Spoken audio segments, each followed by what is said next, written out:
Uh, Welcome to tonight's webinar, and thank you for joining me. My name's Davey, and I'm the Executive Director of TENS, the Episcopal Network for Stewardship. We're a ministry by and for and of the Episcopal Church. We work with dioceses and congregations throughout North America. We've got a lot of dioceses in the States and in the Anglican Church of Canada and in the Church of Mexico.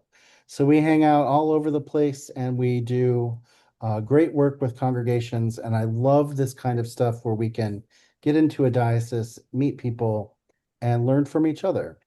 The network part of our name, the N, is really important because you all have great, deep experience in stewardship, and we want to harness that and help you teach other churches and other stewardship leaders what you do. So I learned from you, I pass it on to others. They learn from me, they pass it on to you. This is how this goes. And so thank you for being a part of this work. Why we're here tonight, we raise money every year in our congregations. We do a stewardship campaign, or maybe you call it a pledge drive, or a annual fund, or the annual appeal. Whatever it's called in your community, you do some sort of annual attempt to raise money for your budget, and you talk a lot about it. So obviously, we're going to do that this year, but there are some things going on in 2026 that make it an unusual year in which to do that. So we're going to give you some 2026 tools in addition to the tried and true methods to help cut through some of the noise, to talk about money faithfully in a way that doesn't raise our anxiety, that acknowledges what we're going through as a collective group of people with all the things that we're experiencing, and make sure that our mission, our ministry, the work that Jesus calls us into is always front and center when we're talking about money and mission in our church. This year, there's a lot of anxiety in the system.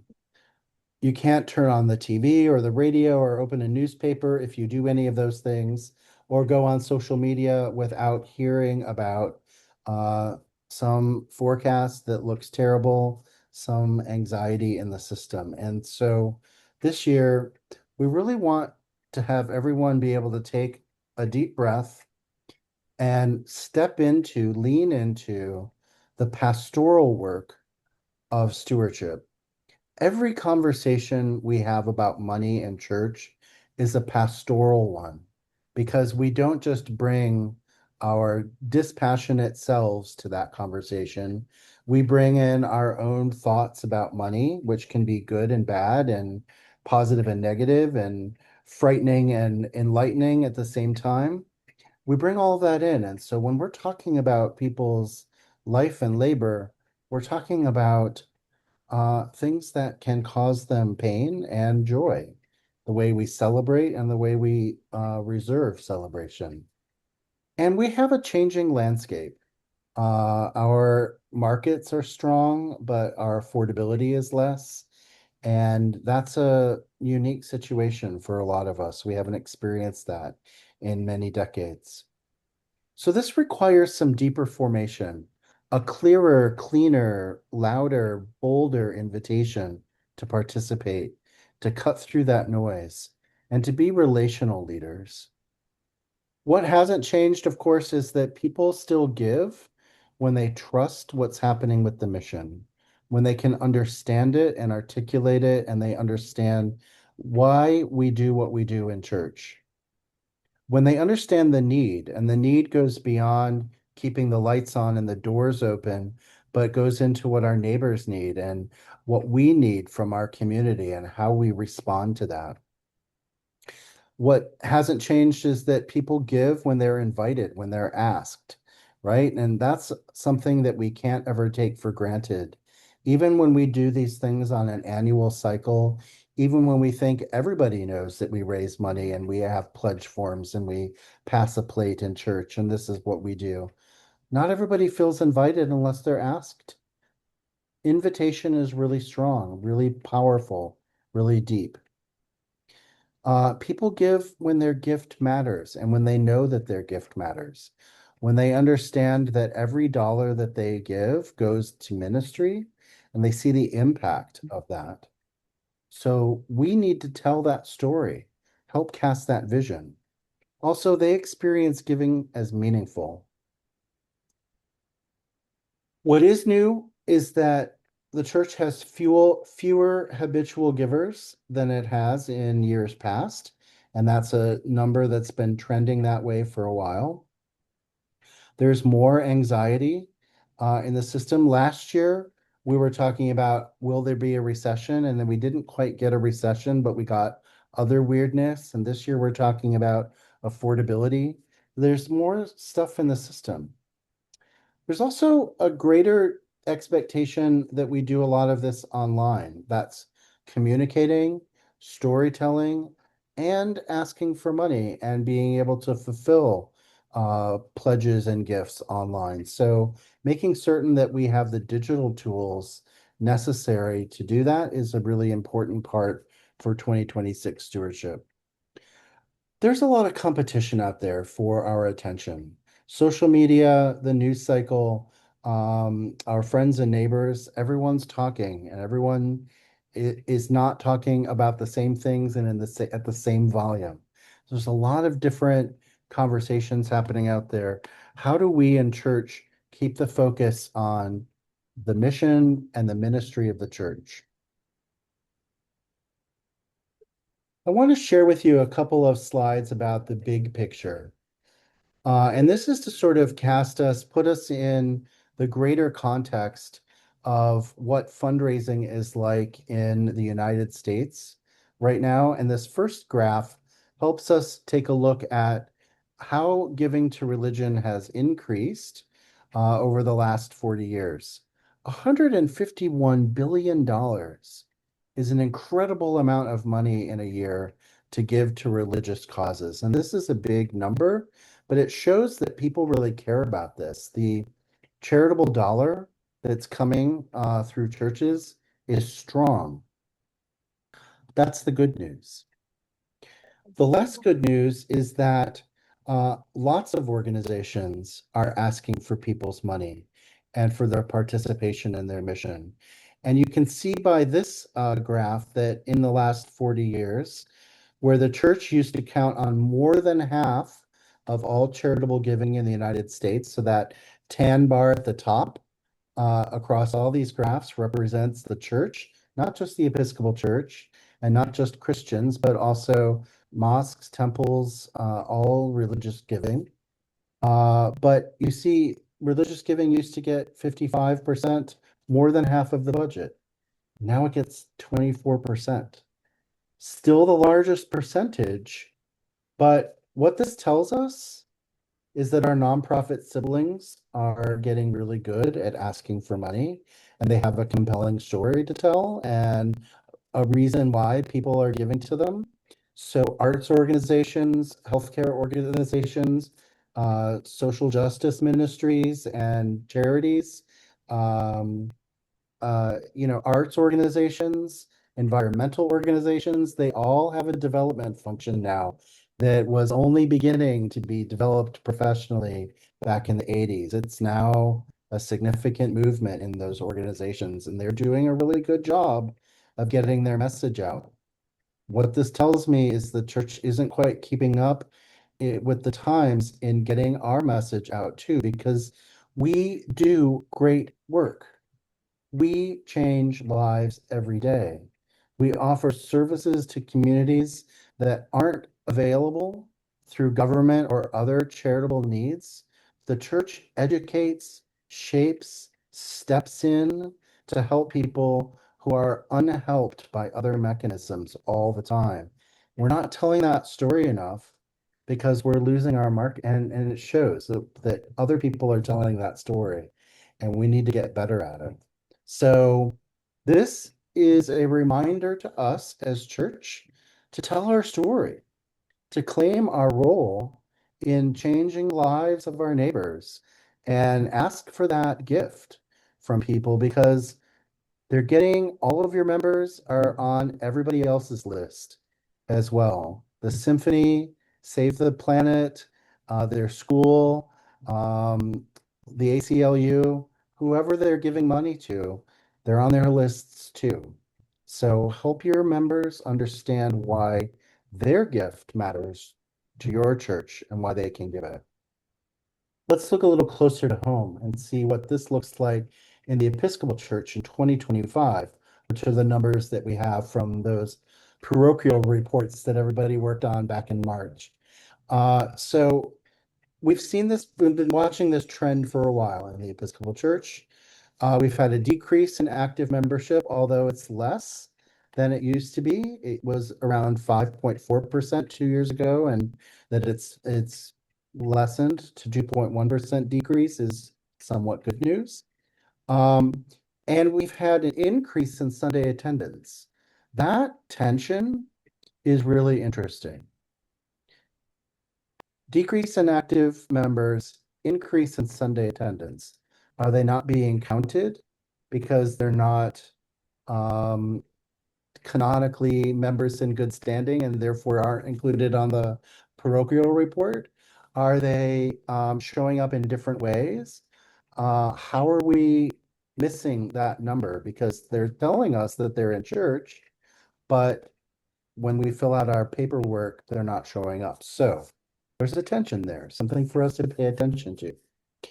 The other tension is that we have fewer people giving more money. We've known this, and this trend is continuing as well. 3.6 fewer contributions, 3.6% fewer contributions in the Episcopal Church last year than the year before, but a 5.2% increase. The markets have done well. People gave very generously, especially people who are giving from retirement assets, had strong required minimum distributions and qualified charitable distributions that they could make. And that really helped out our churches last year. But that trend, we must acknowledge, is not sustainable. Fewer people giving more money is not a trend that we can continue to rely on for very much longer. So we need to diversify.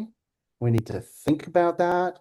We need to encourage growth in other parts of our membership.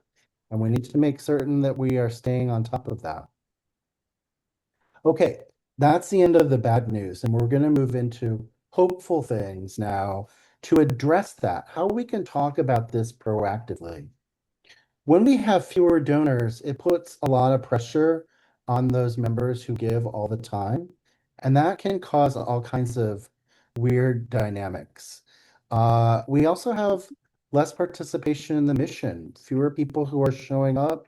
That means fewer people who understand why the church is doing things in the neighborhood, fewer people to tell that story outside the neighborhood. We need that. And greater vulnerability when your largest donor dies or moves into assisted living and can no longer provide that annual gift. So we're seeing that happen. And this is why that tension matters. But what is important is that everybody can participate.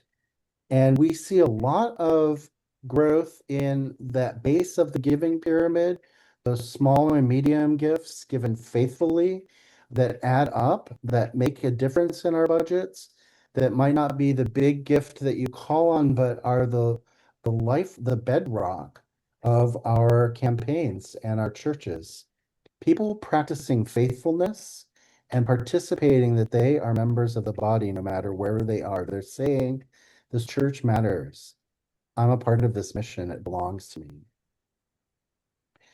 It absolutely is true that people who give online are showing resilience. They're able to make that gift no matter if they're in church or not in church on a Sunday.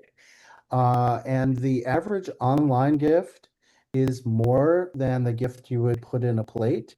I think it has something psychologically to do with actually seeing money leave your hand versus it being some digital transaction. But it's true. People who give online are often more generous and give it very faithfully. Digital giving is not just something that we're doing for convenience. If you don't have a really solid way in your congregation for making gifts online, for accepting donations, not just from members who are a part of your database, like Realm or Tithely, or if you use one of those, but visitors who show up, uh, they need to be able to participate in your giving too. If I came to your church this Sunday, and showed up in your pews. And the only way for me to participate in the offertory was by singing loudly and letting the plate pass me by because I didn't have any cash in my wallet. You wouldn't get much from me. So I do everything by my phone or by my debit card these days. And I don't carry cash because then I spend it. So I've learned that lesson 55 years. So help your people who are visiting make sure that you have some good online tools. If you need a conversation about what kind of tools there are, and the diocese has some answers, I have some resources. Let's find some ways to help you with that. I see some good questions coming in. Uh, Cynthia says they have online giving, but it's cumbersome. Yeah, if you have to rely on somebody like managing a hymnal and a bulletin and trying to enter their credit card information on a phone all at the same time, that's just not going to happen, right? So help people by making a little QR code that you can put in your bulletin that goes directly to your donation page, where they can have their saved credit card on their phone, zip in. Use Venmo or PayPal that has saved information in a system behind a secure wall, so that people can put in a code that they can remember and not a credit card that they can't remember, and make that gift really easily, quickly. Those are some great tools because you're right. If it's too cumbersome, then it's a barrier. It's no longer convenience. So make it easy on folks. Also, on those QR codes or things you might have, I've seen little laminated cards in a pew rack that are helpful. People sometimes still like the manual act of putting something in a plate, even if it's a digital gift. And you can put that laminated card after you've used it in the plate and see that gift come up to the altar and be raised and blessed. And that's also an important reminder that our gifts are counted, no matter how they come in. So thank you, Cynthia and Barbara. Thank you for adding a QR code to your bulletins. It really makes it easier for people. Um, and that's wonderful. The automatic withdrawal, that's the other great thing about online giving. You can slide that little toggle to make this a recurring gift. And all of a sudden it is. And then that's really helpful too. In 2026, fundraising is still happening, giving is still happening, but trust matters a lot. We're seeing trust break in all of our systems, politically and economically and financially, and that's a problem. And so, church is a place that we can trust or should be able to, and we need to build that in, helping people understand where their money is going, who's benefiting from it, and why, and what the impact of that dollar is really important. So tell the story of that mission. We're going to talk in a bit about storytelling and how we communicate about this. Finally, I want to say that anxiety needs to be pastored, not amplified. If we're anxious as church leaders about the budget, we communicate that to others. That's not meaning that we hide our head in the sand to pretend that everything's great, but if we're only works focused on the scarcity and not on the abundance, then we're missing a big, great theological point and a moment of grace in people's lives. Bad stewardship theology says we're short money, give more. A friend of mine, a priest in the Diocese of Olympia, says, don't give till it hurts, give till it heals. I really like that idea. that we should say, like, remind people our gifts are free, they're abundant, they're about changing lives, they're about creating community. It's not about funding a budget or getting blood from turnip. We're not trying to squeeze our members. We're trying to enlighten them and uplift them. Pastoral stewardship says you're a part of the mission. You follow the call from Jesus just like everyone else does. And that's right there in Matthew 25. Seek, serve, feed, heal, visit, love your neighbor. Clear signs. That's the mission. That's what we're invited into. That's what we should be focused on and the story we should be telling. Just go right back to that. It's so clear that that's the thing Jesus is calling us to do, not all this other stuff that we get trapped in or feeling about. It comes from the heart, it comes from the love. When we're anxious about campaigns, we stress and we maybe hide the reality until we absolutely have to spill it to the congregation, right? Maybe we try and solve it behind closed doors, or we don't want to worry people at Easter. If the budget's going off, we're going to wait until June to talk about it. I mean, these are things that I've heard in church. And so our human instinct is to try and shelter people, but then if we don't give them information about what's happening, they can't do something about it. And the invitation is we don't just need your checks, but we also need your wisdom and your great ideas and your problem solving and how might you help us? How can we think differently about this? It also leads us to lean on the budget too much, right? When we're anxious, we're like, here it is, here's the budget, here's the thing that we need to worry about. And we over explain it. Well, you understand how budgets work, right? Nobody needs to be mansplained the budget. They understand this. Let's let's just give it some grace and say what we're doing is funding a mission. What we're doing is getting out there and helping people. What we're doing is following God into the mission field. That's where we're called to be. Uh, we also go to our tried and true people who we know will give a check whenever we ask. We put pressure on those biggest givers or those most loyal givers, and we test that relationship every time we do that. It might help us, it might save our budgets sometimes or get us that thing that we need, but at what cost? And so I'm asking us, when we're anxious, it's easy to say, I'm going to go to the place that I know I'll get the gift. But sometimes we need to put that one aside and look elsewhere, or extend the invitation more broadly, look at other ways of solving that problem, and only come back to that as a very last resort. When we let anxiety move us, we move quickly to that option. When we're pastoral about stewardship, we tell the truth and we speak it. We tell people where we're at, even if that's a hard truth to imagine or understand. We connect our money to our mission.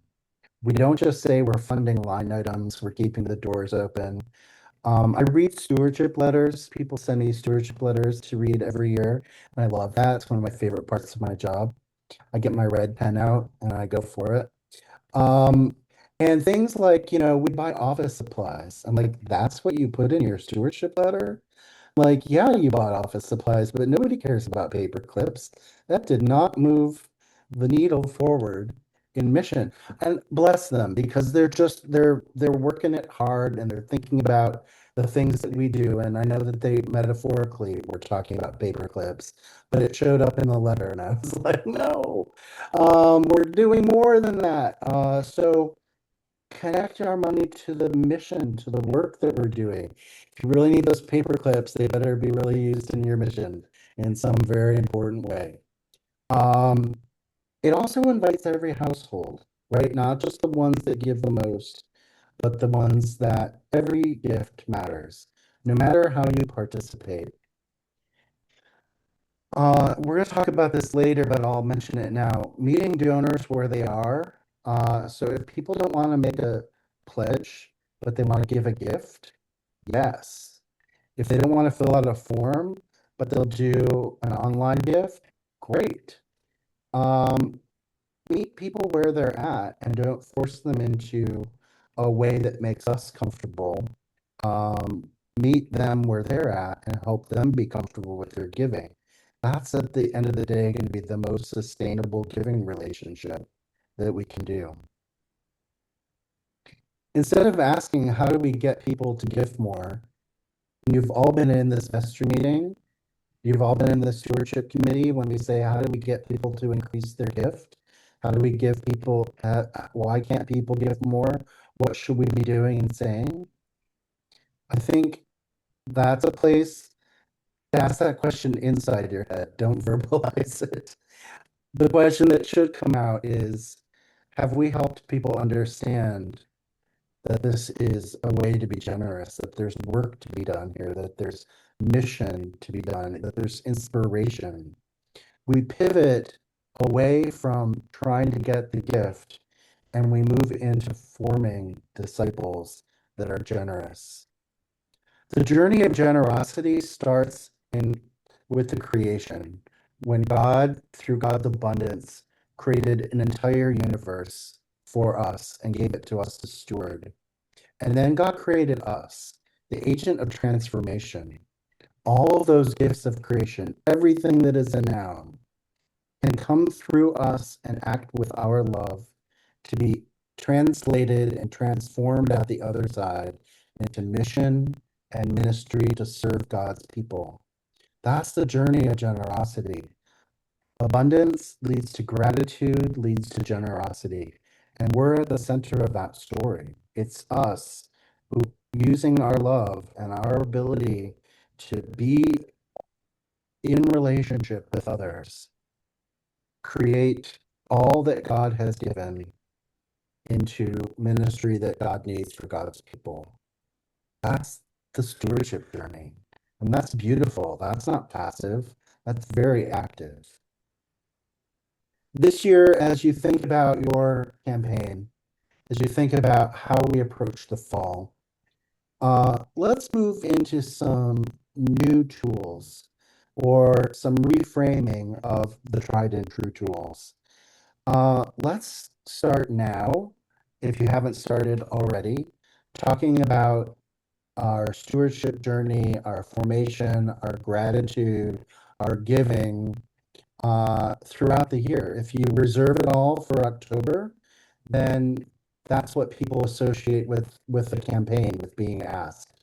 But if you remind them that they're generous in April and that they're grateful in March and that earlier in the year is also when we can be talking about our money and our mission and how they meet, then it's not a surprise when October comes and all of a sudden we're talking about money, right? So do it throughout the year gently, steadfastly, help people understand. Now, that's not to say that every week is a stewardship sermon, that every week you're just talking about money, money.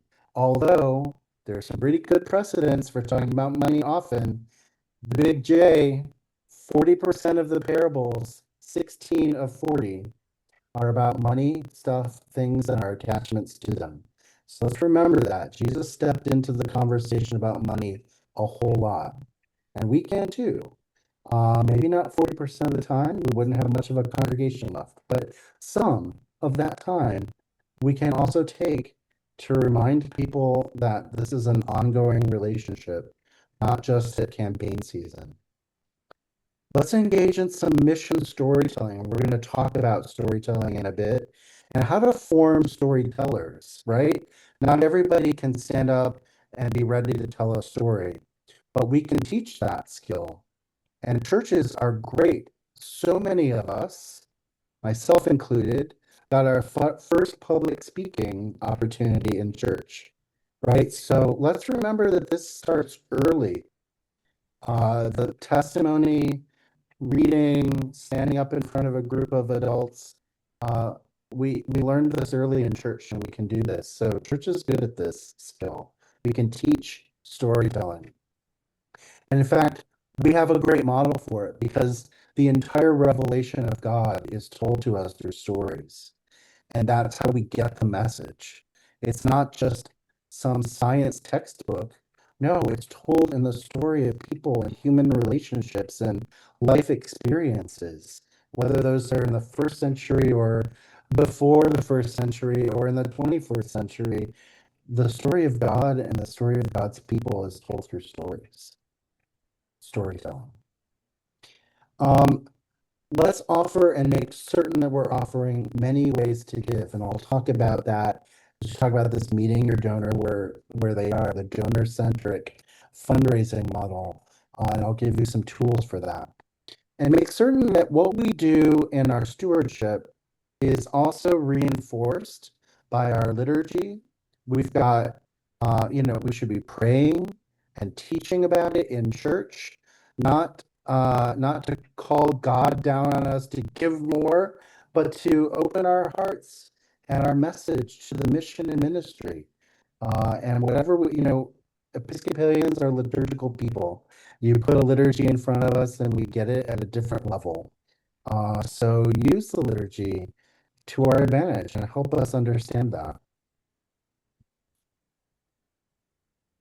Um, Barbara mentions in the chat that as a topic, stewardship is in the bulletin every week, and the theme is tied with the liturgical season of the year. I love that. And I hope that you know that TENS has resources for that as well. A part of the stewardship package that's been available since Advent of last year is a seasonal reflection. Every time the color changes in church, there's a reflection that you can use from TENS that talks about here's where we're at in our stewardship journey. Here's where we're at in giving and gratitude and generosity. But if you're not using TENS to do that, you can do that in your own way. Every opportunity to be grateful in church is a chance to tie it to people's giving and generosity and the outcome of that. Did you like the way the choir sounded today? That was your gifts at work. Let's hear it for the flower arrangers or for the people who showed up on Saturday and moved the tables again, or the people who made a beautiful potluck or whatever. Every time you say thanks, it's an opportunity to talk about stewardship, and you can do that every season of the year and call that into our liturgy. So please use the TENS resources to help you with that and find other ways because it's always available to us. Let's flip the script from scarcity to abundance. And scarcity, it says we could never possibly have enough. You're running out. You got to hoard more, build bigger barns, all those things that scarcity tells us to do. But abundance asks us to step into a different reality, God's reality, in which an entire universe was created and given to us, and that our work is to harness those gifts, to notice those gifts, to invite people to share those gifts, and not just your members, right? We invite everybody. When we show our own example of sharing our giving, we show that to people who are members and not members, right? They see, oh, look at that generous person. Why are they doing that? Maybe they're inspired in some way. Maybe I could give too. It's not reserved just to people who are in the church or just to Episcopalians. When we are generous of spirit and with our gifts, we show that grace to everyone who gets to witness that. And God's at work in those lives too. And God's at work in those relationships too. So uh, it gets noticed. What you do gets noticed. We have a lot of resources at TENS to help you do this work. We're not just campaign templates, although we do have those. We want to help you throughout the year form your flock theologically to understand generosity and gratitude. And so we have curriculum tools for adults, some small group work that's focused on some Bible study and reflection tools.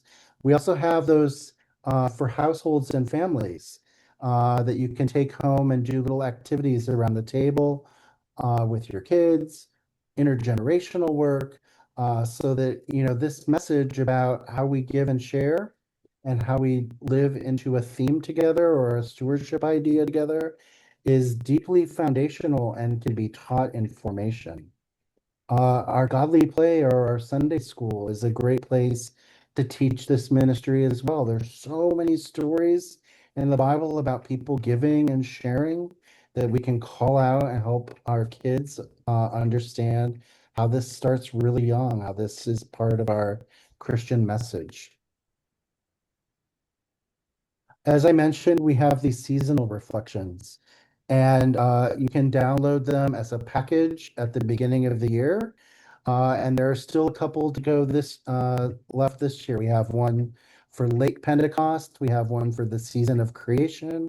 And I think we have an All Saints one that can be used. And then we'll start over in Advent with next year's theme, which is we're just finishing it now. It's called In Everything Give Thanks. That'll be next year's theme. And we'll start on Advent 1 with a whole new series of seasonal reflections. And the same password that works this year will work next year for that and get you the whole package so you can start using these as you move through and think about this. These are just great things for adult formation. Put them in your bulletin, have people take them home and read them and reflect on them. They all have a little activity and a little question for reflection because when we do and think about things after we read them, it builds the learning in a different way. So use these as tools. We also offer you some liturgical tools as a part of the package. And this is designed to help, some prayers of the people, some offertory sentences, particular blessings around the offertory plate, language that we can use that you can use during your campaign or throughout the year. Because again, what we Episcopalians do what we see. And so help our members with liturgy.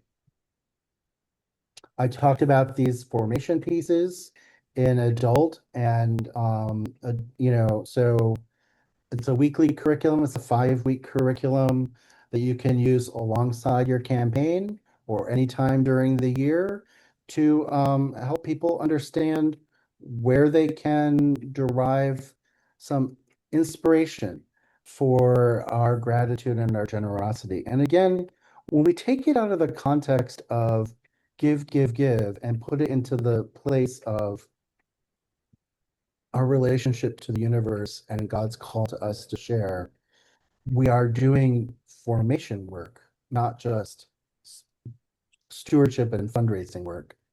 So help your members do this. It's not intuitive to all of us. Give people some tools. What adults do, kids can do too, in Sunday school or at home. And this is something new to TENS. This is our second year offering these resources, and they're going to carry through. Activities, things you can do as crafts at home to teach this message to your kids. What we want you to understand, what I hope that you all as stewardship leaders can teach to your members is that money belongs in a life of faith. It doesn't control the narrative. It doesn't overpower it because then it becomes something besides faith. And we don't go to church to give money. We go to church to learn how to be good stewards of God's message and to care for God's creation and the world that God created. But it belongs in our Christian conversation in our community. We have a bizarrely unhelpful narrative in our culture that we shouldn't talk about money and faith at the same time. That somehow that's dirty or wrong or manipulative. And it can be manipulative if done in the wrong way, right? If we're asking people to give in an unsustainable or unhealthy way if we're assigning it to God's love or to their acceptance or belonging in a community. It's totally wrong. It's completely manipulative, and stay away from it. But when it's a part of the life of faith, when it's a part of our expression, and when it's not just focused on the gifts that you give financially, but also in your time and your talent, the way you're asked to volunteer, the way you're asked to show up for committees, the way you're asked to move tables and chairs, the way you're asked to volunteer and do things, those are ways of expressing our gratitude as well. Our spending, saving, giving, earning, inheriting, sharing are all a part of our spiritual journey. Underscore this with some good storytelling. Another thing you'll find in the TENS materials this year are some scripts for helping people tell testimonials. And it's not that we're scripting it for them, but here are some prompt questions to ask and answer. Here are some ways that you can prepare your own story, rehearse it, edit it, tell people it should be a 1 minute story, knowing that they'll go to 2 minutes. But if you tell them it's a 2 minute story, they'll go to five. So script it in, rewrite it, edit it, tell it once to your cat or in the mirror or wherever, and tell that story so that when you are in front of your congregation, or if you're absolutely unhappy and unwilling to stand up and tell a story, type it up for the newsletter, post it on social media. There are lots of ways to do storytelling about why I'm connected to this place, why this place matters to me, why I choose to come, to give, to invest, to volunteer, to raise my family here. Tell those stories, and we have some prompts to help you with that. Storytelling peer to peer is so authentic because at the end of the day, it says, I'm doing this and I'm asking you to join me in doing this. And that's a really authentic ask. When it's top down, when it's the vestry or the clergy or expected church leaders telling you to give, it's a different message than your own peer members, the people you go up to the communion rail with, the people you sit next to, telling their own authentic story about why they care about this place. So encourage storytelling, model storytelling, and use TENS resources both in the campaign download, and we have videos about storytelling. We have materials in our resource library about how to tell stories and give people ideas on that. Investigate those and do this as a part of your formation about money and time. Barbara comments that time and talent is also important, but not a substitute. Time, talent, and treasure are all expected parts of a campaign. If you look at the TENS pledge cards, or if you're developing your own kind of pledge card or promise card or financial support sheet or whatever you're calling it, lots of names to do the same purpose. Always ask questions about how you'd like to volunteer, or if there's a ministry you'd like to know more about, or if you're curious about something, or if you have a gift to offer, right? We don't often ask that. Like, is there a class you'd like to teach and you want to take Thursday nights? Go for it. You can get a group of people to show up, it's yours. People have lots of ways that they want to give, and all three kinds of gifts are necessary. And when I say all three gifts are necessary, I mean that. Like a gift, congregations that only give money are wealthy in some ways and very poor in others, right? We see what happens when we give our time and when we encourage our talent as well. So make holistic giving a part of your campaign, because what we do with our bodies and our time, it says something about what we value and how we're doing it. Oh, Barbara, I love that you have the 1 minute stewardship as I do right on my desk. Charles Clowen, also who wrote this, is a great guy. He's been the planned giving officer for the Diocese of Maryland for 6 decades. Bless his heart. He's an amazing guy, a great resource. So yeah, he's got stories there and lots of ways to do it. So I appreciate that. Joy asks if there's a newer doxology song. I think there are a couple different tunes you can use for that. I've seen it set. I don't think in 1982 hymnal, but I think there are some other ways. Well, no, there is in 1982. You can also use the Tallis tune, right? Praise God from whom all blessings flow. Yeah, and you do it in a round. So there's at least one other way in the 1982 hymnal to sing the doxology. But it's beautiful. I love churches that process the plates and the bread and wine down with the doxology. But I'm an offertory guy because I'm a stewardship guy. I see it and I notice it and I pay attention to it. So investigate it. Maybe check it online. Maybe there are yet more hymn tunes to set the doxology. There you go. Susanna says storytelling is also a gift to the listener. They're invited to into your life, and by telling your story, you invite others to share theirs. That's the gift of storytelling, right? That something resonates in your story, that someone says, I want to share mine. I have a similar experience or different experience. And it inspires them to tell their story. When we connect a whole community of storytellers, that's deep work. That's really good, beautiful work, not just for stewardship, but for community and legacy and all the kinds of things that we do. So I love that. And thank you, all of you who are using different ways at the offertory to musically bring those gifts down the aisle and collect our thoughts around that. It's such a great thing. Okay, I can't not talk about the offertory for a moment because here's what's really cool about the offertory.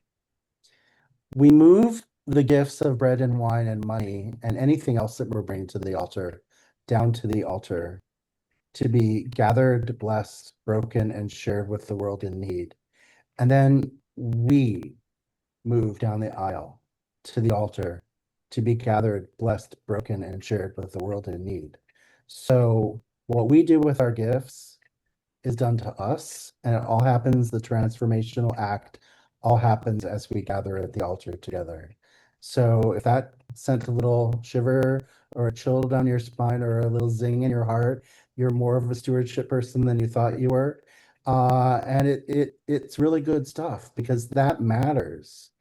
You are broken open to be shared with a world that needs your gift. So that's what happens when we are stewards of everything that God created, every noun that God created moving through us and out into the community. Another kind of story to tell is what I like to call like a ministry impact report. So like, why are your ministries important? Who gets fed at your food pantry and how does that impact food security in your neighborhood? How does the academic self-esteem from a kid who goes to your tutoring program tracked and change over a year of using your tutoring drop-in center or whatever? What's the companion ministry of accompanying people to their chemotherapy or dropping a casserole off on porches or all those kinds of things that we do, big and small, stated ministries and subtle ministries? What are the impact of those? And tell those stories. If you have a regular ministry, make sure you're telling not just we have a food pantry, but how many people does it feed and what goes into a box of groceries and what is that like?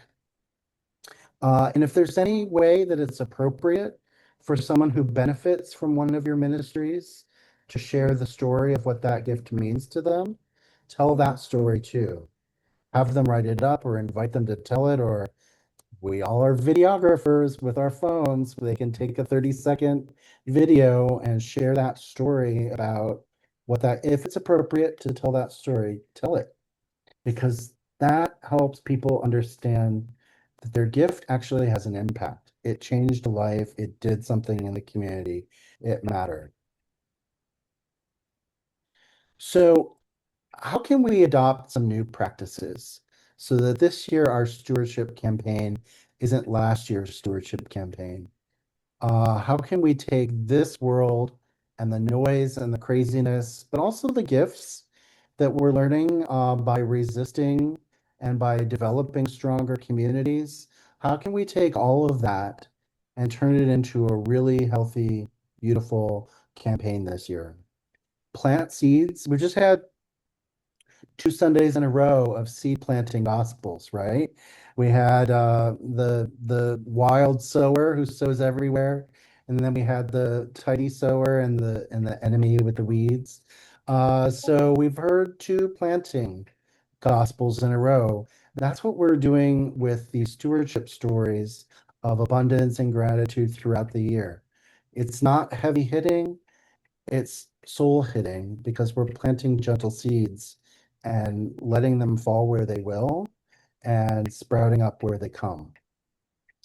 Do some things around that, some storytelling, something in the bulletin, a little stewardship example. And they don't have to all be big stories, they can be very small and subtle. Just keep doing that. Um, Storytelling, we talked about that. And it's not just standing up, it's also putting it in your bulletin, on social media, it's video, it's all the ways that we can share stories now and get really good at that. Those are beautiful ways to adopt new practices in our congregation.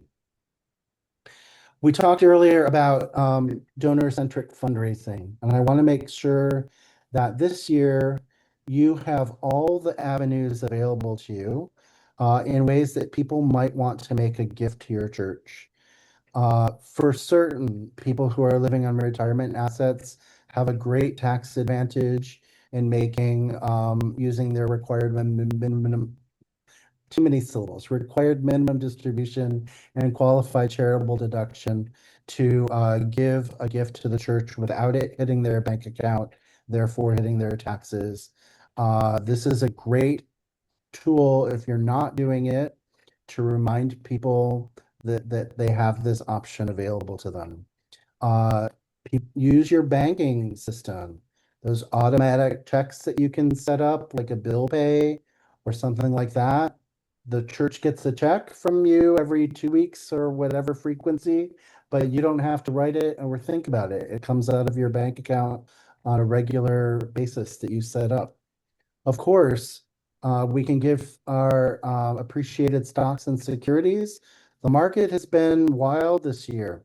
So if you're sitting on some appreciated stocks and you don't want to pay all those nasty capital gains, you know where to put them. And the church can take them and help you make a very generous gift to the church and do that. So there's we have a document in our resource library in PDF and in Microsoft Word, so you can take it and make it yours on ways to give. It's essentially this list, but put into a document that you might use as a flyer.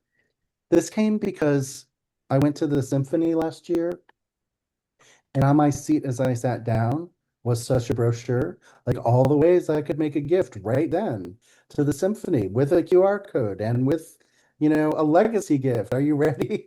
I was like, no, I'm not. But I'm like, if the symphony can do this, can we not do this? Can we not make available lots of ways for our members to make gifts to church? Yes, we can. So take a look at that document, download it, make it your own. We also have a companion document for legacy gifts. And this isn't a planned giving seminar, but we have one of those too. And it just shows all the different ways and advantages for the ways that people can make a legacy gift to their church and what the advantages of some of those can be. What our campaigns need now, very clear messaging to cut through the noise. They need invitation. No one is left uninvited in to participate in this campaign.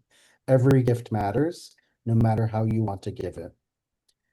Do some formation throughout the year so that there's a theological foundation for why we ask for gifts. And it's not just because we're funding our budget.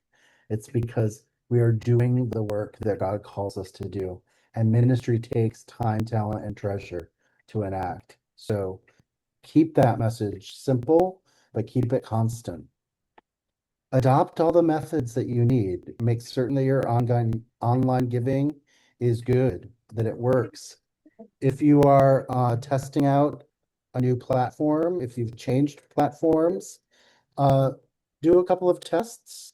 Make sure that it goes through. Take it from one who launched a plan or a giving campaign once and didn't test all the forms. That's really awkward. So do that. Make sure that all of the expected autoresponders are set up the right way for this year. That kind of stuff. Anyway, do that work. Take a moment to analyze what it looks like to make a gift to your church. And do it from a way, maybe invite a friend who isn't a member to take a look and say, does this make sense to you? Because I know this language. I know how this church works, but does it work for you? Or ask your grandchild or your neighbor's son or whatever, your niece. Ask them to take a look at it and say, no, this is totally bogus. Like, do something different. They'll tell you. So invite people to look at your system from an outside perspective and from a different generational perspective so that you can make sure that you're covering your bases. I had a beautiful, heart-wrenching conversation with a young woman a few years ago that changed my whole thinking about the way we ask for money at church. She was generous. She was young. She was generous, but would not make a pledge. She gave a gift, and she would give it sort of sporadically.